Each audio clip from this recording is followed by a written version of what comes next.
Olá a todos, bem-vindos ao 10º episódio desta série de vídeos Como Estamos de Marxismo. Estamos a seguir a estrutura deste livro, com o mesmo título, e vamos hoje falar sobre as 4 ideias básicas da teoria crítica. No último episódio falamos sobre o marxismo cultural e como a teoria crítica é o corpo de conhecimento do marxismo cultural, desta ideologia.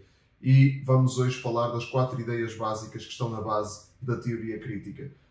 Vamos ver 4 ideias. Vamos usar o modelo de um apologeta cristão, Neil Shenvi, e estas 4 ideias são as seguintes: binário social, opressão através da ideologia, a experiência vivida, a justiça social. São estes 4, vamos seguir este modelo, hoje vamos ver 2 delas. Vamos ver como é que se manifestam estas 4 ideias da teoria crítica. A primeira é o binário social, que diz que para cada grupo oprimido há uma forma de opressão e um grupo opressor.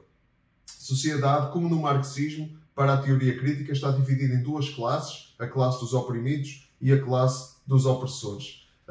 As áreas de opressão são muito mais variadas do que o fator económico. Nesta tabela podemos ver que para cada grupo oprimido, e os grupos oprimidos são, por exemplo, pessoas de cor, imigrantes, grupos LGBT, mulheres, qualquer religião não cristã, etc. Para cada grupo oprimido há uma forma de opressão: racismo, nacionalismo, heterossexismo, sexismo, opressão religiosa, e há também um grupo opressor: os brancos, os homens, os heterossexuais e os cristãos, correspondente a cada grupo oprimido e forma de opressão.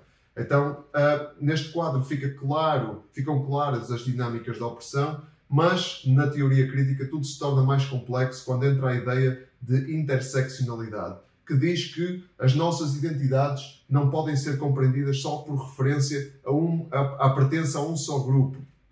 Ou seja, alguém pode pertencer simultaneamente a um grupo oprimido e a um grupo opressor. Por exemplo, uma mulher branca é oprimida enquanto mulher, mas opressora enquanto branca. E muitos tipos de variações, muitos tipos de intersecções que tornam toda esta dinâmica muito mais complexa do que no marxismo clássico. E, portanto, a quanto mais grupos oprimidos uma pessoa pertencer, mais digna de compaixão a pessoa é. Se uma pessoa for mulher, negra, transexual ou transgênero, será digna de muito mais compaixão do que, por exemplo, se for mulher e branca, porque é também parte de um grupo opressor. E, do outro lado, é igual. A quantos mais grupos opressores uma pessoa pertencer, mais desprezível ela se torna. E é fácil de ver nesta tabela quais são os grupos, qual é a intersecção mais desprezível de todas. Se uma pessoa for homem, branco, cristão, heterossexual e cidadão do país, então essa pessoa, e com as suas faculdades físicas todas, essa pessoa é opressora, é do mais opressora que pode haver. Então esta complexificação das dinâmicas da opressão na teoria crítica, e é de reparar, é de notar também que não estamos só perante a questão de alguém ser ou não opressivo ou opressor num determinado momento ou numa determinada situação. As categorias da tabela são categorias identitárias, são grupos identitários. Portanto, não há nada que alguém possa fazer se pertencer a um grupo opressor, não há nada que possa fazer para deixar de ser opressor, a não ser, por exemplo, deixar de ter a cor que tem. Se uma pessoa for um homem branco, não pode fazer nada para deixar de ser opressor, a não ser mudar a cor ou mudar o seu género. E do outro lado igual, uma pessoa que pertence a um grupo oprimido não pode fazer nada, por exemplo, uma mulher negra não pode fazer nada para deixar de ser oprimida, a não ser deixar de pertencer a esses grupos e mudar a sua identidade. Portanto, esta questão da identidade também nos remete para outro conceito muito próprio da teoria crítica, que é a política identitária, que diz que se alguém fizer parte de um grupo oprimido, tem obrigatoriamente que adotar uma certa orientação política alinhada com a ala política que se diz defensora das minorias. Se não o fizer, se alguém que fizer parte de um grupo oprimido, se alguém, e neste caso a ala política é a esquerda, é a ala que se apresenta como defensora das minorias. Se, por exemplo, uma mulher negra não se alinhar com a ideologia de esquerda, essa pessoa diz-se que internalizou a opressão, ou seja, trai os seus próprios grupos, trai o seu grupo ao que pertence, ao não se alinhar com a orientação política que se espera para alguém que tenha a sua identidade. E é uma traidora para o seu próprio grupo. É o que se chama opressão internalizada. Internalizou a opressão. E isto remete-nos também para algo profundo que torna as pessoas, que faz com que as pessoas não possam deixar de ser, não possam deixar de pertencer a uma certa ideologia, se realmente honram o grupo a que pertencem.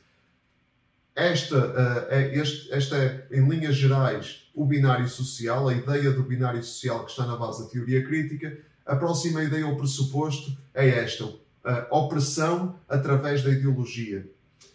Esta ideia, este pilar da teoria crítica, assenta num conceito que é o conceito de poder hegemónico, ou seja, que diz que os grupos dominantes detêm o poder através da imposição da sua ideologia às massas. A opressão funciona através da ideologia e a ideologia serve os grupos dominantes quando eles exercem este poder hegemónico, este poder dominante sobre as minorias.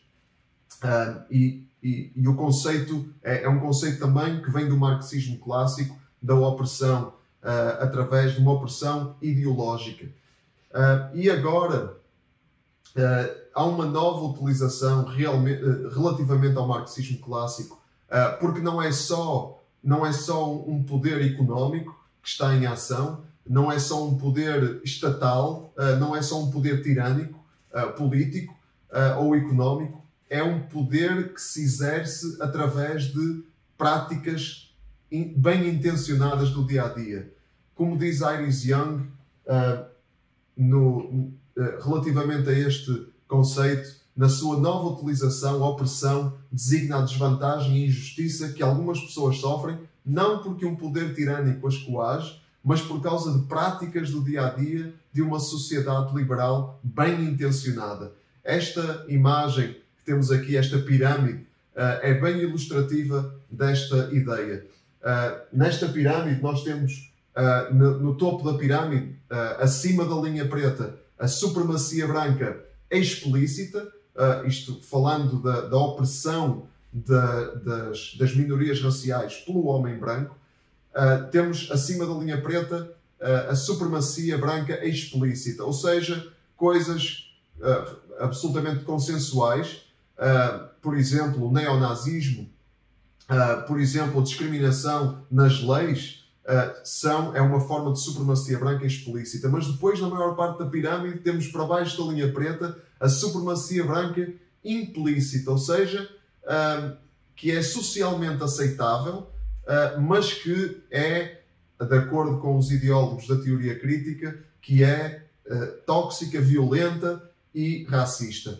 Por exemplo, algumas das coisas que estão abaixo da linha preta, uma delas, por exemplo, chamar a polícia por causa de pessoas de raça negra. Deixa-nos a pensar, se uma pessoa de raça negra estiver a cometer um crime, chamar a polícia por causa de uma pessoa de raça negra, isso é supremacia branca, é uma manifestação de racismo.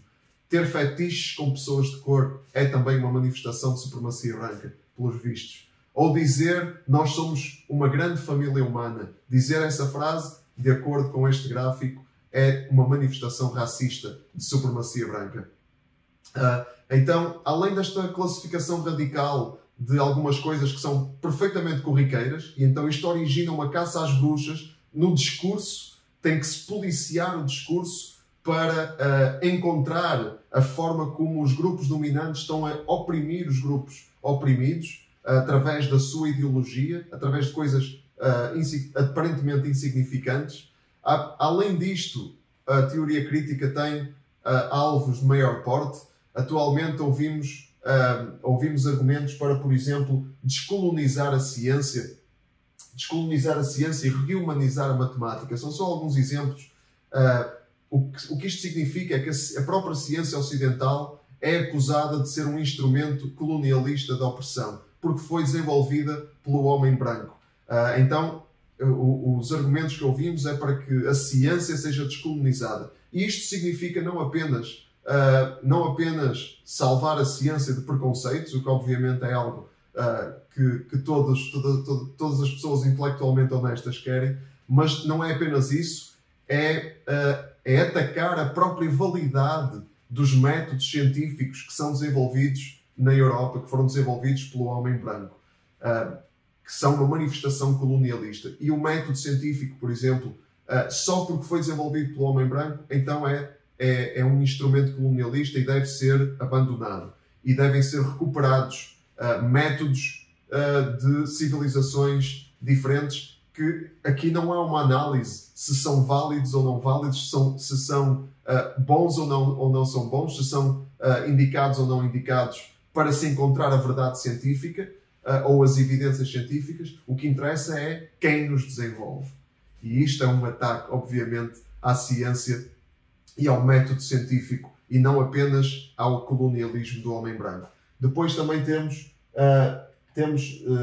argumentos para rehumanizar a matemática, como a cidade de Seattle, nos Estados Unidos, está a fazer, introduzindo estudos étnicos no currículo de matemática para denunciar os crimes imperialistas cometidos pela ciência colonialista, a opressão de pessoas marginalizadas. Então, a matemática, que parece algo absolutamente imparcial em termos de favorecer quaisquer grupos, a matemática é ela própria também um instrumento colonialista para oprimir. E é assim que os grupos dominantes exercem a sua ideologia, exercem o seu poder hegemónico, oprimindo os grupos minoritários. E estas são duas ideias básicas da teoria crítica. Já vemos as implicações que isto tem. No próximo vídeo vamos ver as duas outras ideias da teoria crítica, as duas outras ideias fundamentais. Para já ficamos por aqui. Fiquem ligados até ao próximo episódio e não se esqueçam, vivam com Cristo no centro.